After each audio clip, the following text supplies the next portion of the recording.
Hi everyone, in front of me I've got VIVO X300 Ultra, and let me share with you how to reset camera preferences on this device.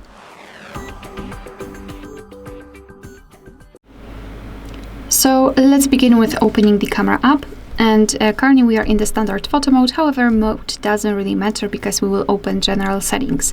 I also wanted to draw attention to the grid lines. I've applied them before I've started recording because I'd like to share with you a visual evidence that the reset option will work, so they should disappear after resetting.